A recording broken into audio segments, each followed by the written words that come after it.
اگر یہ صرف ہم بستری کا معاملہ ہوتا تو بہت ساری چیزیں واضح ہو چکی ہوتی کہ جناب چلیں ٹھیک ہے یہ معاملات ہیں اور جناب جب نکاح ہوا ہے تو ظاہر سی بات ہے یہ معاملات ہوتے ہیں. لیکن معاملات اس سے آگے بڑھ کے ہیں. کیا واقعی میں بچی کے ساتھ کچھ اس طرح کا سلوک کیا گیا جس کو لفظوں میں بیان نہیں کیا جا سکتا؟ کیا بچی کے ساتھ واقعی میں ایک سے زیادہ لوگوں نے زیادتی کرنے پر کوشش کی؟ بسم اللہ الرحمن الرحیم. السلام علیکم، آپ کو خوش آمدید. میں ہوں سلمان مرزا اور آپ دیکھ رہے ہیں میرا YouTube channel some up with Salman Mirza. بہت شکریہ جناب، یہ ویڈیو دیکھنے کے لیے آپ سب نے وقت نکالا ہے. تہہ دل سے میں آپ سب کا شکریہ ادا کرتا ہوں اور میری دعا ہے کہ آپ جہاں ہوں خیر و عافیت سے ہوں، صحت مند ہوں، تندرست ہوں. جناب ہر گزرتا لمحہ، ہر گزرتا گھنٹہ اور ہر گزرتا دن اس بات کی نشاندہی کر رہا ہے کہ جناب زہرا کاظمی اپنے والد کے گھر جانے والی ہے. زہرا کاظمی کا ظہیر سے جو ایک زبردستی کا رشتہ بنایا گیا ہے وہ اپنے اختتام کو پہنچ رہا ہے. ہر گزرتا دن، ہر گزرتا لمحہ، ہر گزرتا گھنٹہ اس بات کی نشاندہی کر رہا ہے کہ ظہیر کس طرح سے اتاولا ہوتا پھر رہا ہے. اب جناب ایک نئی چیز نکل کر سامنے آئی ہے. ظہیر اور شبیر اور اس کے ترجمان، خاص طور پر اس کے ترجمان کس طرح سے ایم ایل او رکوانے کی کوششیں کرتے تھے اور ایسی کیا وجہ تھی کہ ایم ایل او رکوانے کی کوشش کی جا رہی تھی. یہ معاملہ صرف زیادتی والا معاملہ نہیں ہے. ظاہر سی بات ہے ایک بچی ظہیر اور شبیر کے زیر اثر تھی اور ظہیر اس بات کا دعویٰ کرتا ہے کہ اس نے اس بچی سے نکاح کیا تھا. تو ظاہر سی بات ہے جو نکاح کے بعد کے معاملات ہوتے ہیں وہ معاملات بھی ہوئے ہوں گے اور بچی بھی، اس کا ذہن، ظاہر سی بات ہے ذہن سازی کی گئی، اس کو ذہنی طور پر ایک طریقے سے مفلوج کیا گیا، اس کو اپنی باتوں میں لایا گیا اور باتوں میں لانے کے بعد اس کو گھر سے بھاگنے پر مجبور کیا گیا. وہ گھر سے بھاگ کر تو آ گئی لیکن جب اس کو حقیقت کا اندازہ ہوا، غالباً اس وقت تک کافی دیر ہو چکی تھی. اس وقت دیر اتنی ہو چکی تھی کہ جب بچی نے واپسی جانے کا ارادہ ظاہر کیا یا خواہش کا اظہار کیا، اس وقت ظہیر اپنا اصل رنگ دکھانا شروع کر چکا تھا. اور جناب جب اصل رنگ دکھانا شروع کرتا ہے انسان اور اس کے رشتے، تو یہ بڑے بھیانک قسم کے رنگ ہوتے ہیں. اور پھر وہی ہوا، کس طرح سے کمروں میں بند کیا جاتا تھا، کس طرح سے تشدد کا نشانہ بنایا جاتا تھا، کس طرح سے ادویات دی جاتی تھی، کس طرح سے نشے کے عادی بنایا گیا، کس طرح سے باپ اور ماں کے خلاف الفاظ کہنے کے لیے زور دیا گیا. اور وہ الفاظ انتہائی گھٹیا اور انتہائی زیادہ غلیظ قسم کے تھے اور کسی بھی معاشرے میں ماں باپ کے لیے اس طرح کے الفاظ کسی بھی طور پر مناسب تصور نہیں کیے جائیں گے. اور اس کے بعد کیا ہوا، جب بدکاری، غلط کام کرنے سے انکار کیا گیا تو گھر کے باہر بھی کھڑا کر دیا گیا.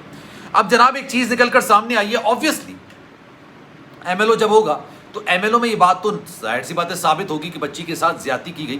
اس زیادتی کو ظہیر شاید نکاح کے بعد کے معاملات کا نام دے دے، لیکن کچھ لوگوں کے لیے جو کہ واقعی میں حقیقت کو تسلیم کرتے ہیں، حقیقت کو مانتے ہیں، جب نکاح ہی ویلڈ نہیں ہے، جب نکاح ہی متنازع ہے، تو وہ تمام معاملات جو ہوں گے وہ حرام کے زمرے میں آئیں گے، یعنی وہ غیر شرعی بھی ہوں گے اور وہ زیادتی کے زمرے میں آئیں گے، وہ زنا کے زمرے میں آئیں گے. زنا بالجبر ہو یا زنا بالرضا ہو، وہ زنا تصور کیا جاتا ہے.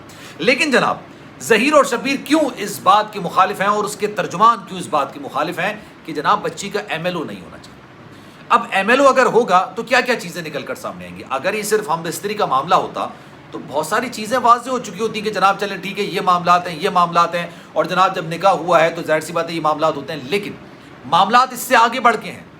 کیا واقعی میں بچی کے ساتھ کچھ اس طرح کا سلوک کیا گیا جس کو لفظوں میں بیان نہیں کیا جا سکتا؟ کیا بچی کے ساتھ واقعی میں ایک سے زیادہ لوگوں نے زیادتی کرنے پر کوشش کی؟ میں یہ نہیں کہوں گا کہ کی، لیکن میں ضرور یہ بات بولوں گا کہ کرنے کی کوشش کی. کیا واقعی میں بچی کو نشہ آور ادویات دی جاتی تھی؟ کیا واقعی میں بچی کو کچھ ایسا کرنے کی کوشش کی جاتی تھی جس سے بچی ان کے اشاروں پر ناچتی رہے؟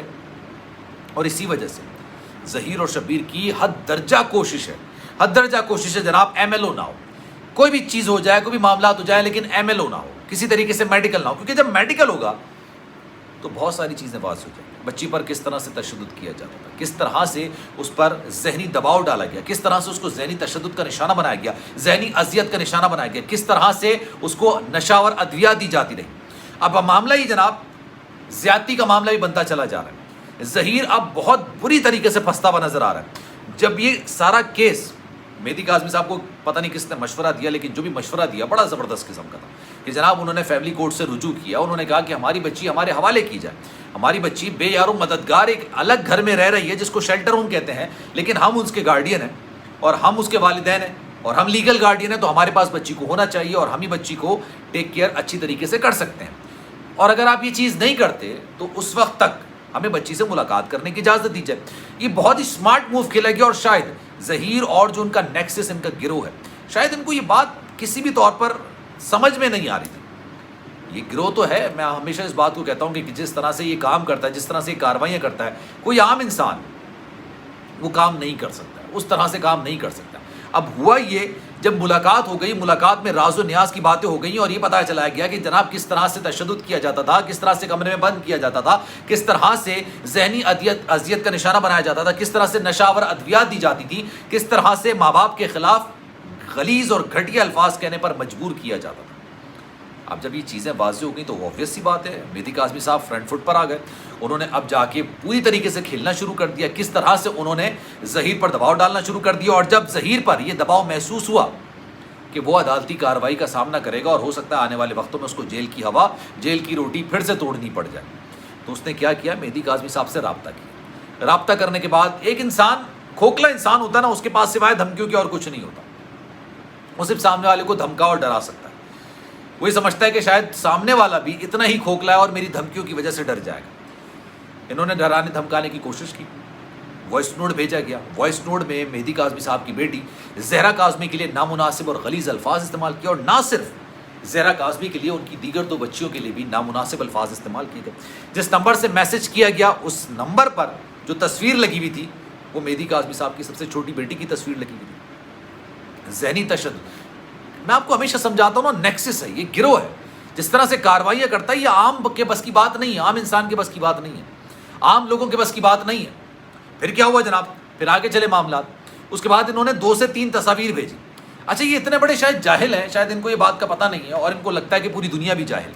جتنے بڑے چولے مارتے ہیں, ان کو لگتا ہے کہ دنیا بھی اتنی بڑی چولے مارتی ہے. ان کو لگا کہ وائس نوٹ بھیجنے کے بعد, تصاویر بھیجنے کے بعد اگر اس کو ڈیلیٹ کیا جائے گا تو میسج ڈیلیٹڈ کا آپشن لکھا ہوا نہیں آئے گا. اب وہ لکھا ہوا آیا اور اس کا اسکرین شاٹ بھی لے لیا گیا. اس سے پہلے جو چیزیں تھیں اس کا بھی اسکرین شاٹ لے لیا گیا.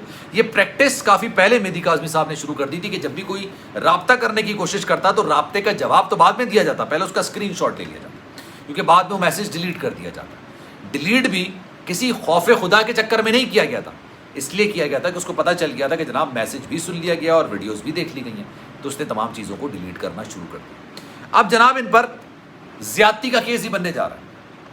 ایک لوگوں نے یا ایک سے زیادہ لوگوں نے زیادتی کی ہے, اس ساری چیزوں کا کچا چٹا عدالت میں کھل جائے گا, MLO ہوگا, بہت ساری چیزوں کا اندازہ ہو جائے گا, اور یہی آپ یقین جانیے ظہیر کی جیل جانے کی وجہ بنے. اس پر آپ کی کیا رائے ہے؟ میں چاہوں گا کہ آپ کامنٹ سیکشن میں اپنی رائے کا اظہار ضرور کیجیے. سلمان مرزا کو دیجیے اجازت. زندگی رہی, صحت رہی اور آپ کی دعائیں رہیں, تو انشاءاللہ اگلی ویڈیو میں آپ سے پھر ملاقات ہوگی. خیال رکھیے گا اپنا. اللہ حافظ.